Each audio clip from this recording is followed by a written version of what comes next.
Now, on last night's Mets hot stove, Jim proposed a 2-year, $90 million deal for Justin Verlander and is now proposing for Jacob deGrom a 4-year, $160 million deal. Both deals coming with vesting options. So, based on those proposals, who are you choosing for the Mets, deGrom or Verlander? That's a great question. All right, Ant, well, those are the contracts that Jim laid out for us, the proposals. Based on those, who would you choose for the Mets, Verlander or deGrom? I'm going to take Verlander here. I like that contract for him. I like the length of that contract for him.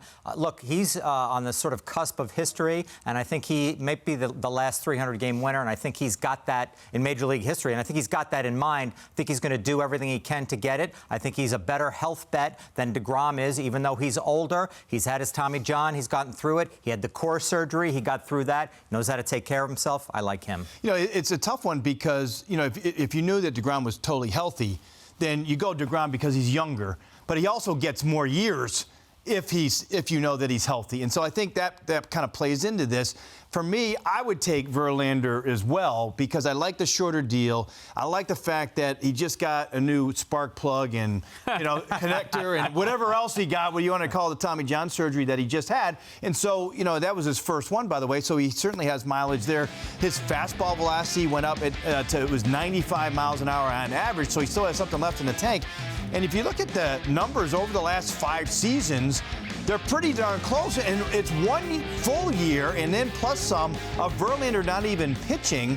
He's healthy going into, you know, his free agent year. So I tend to like those guys better than, okay, deGrom was healthy, but he was healthy for the second half of the season, and there's still a little bit of uncertainty for me. Fellas, I understand those points. I'm going the other way here because I'm going with the guy that I know. And the Mets know everything there is you need to know about Jacob deGrom and that age factor. Look, I know Justin Verlander had a 1.75 ERA last season. He was an alien, for goodness sakes.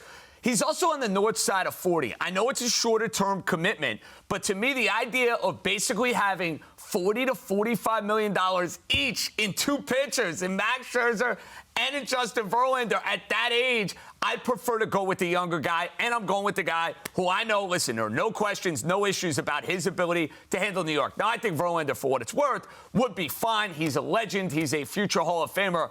But if I'm given those 2 options, I'm sticking with deGrom. I would also question Verlander's motivation. I mean, the guy won another Cy Young Award. He won a World Series. Maybe him and his wife want to come enjoy the New York lifestyle. I don't want to play. Look, I get that that's part of it, but I want somebody who's motivated.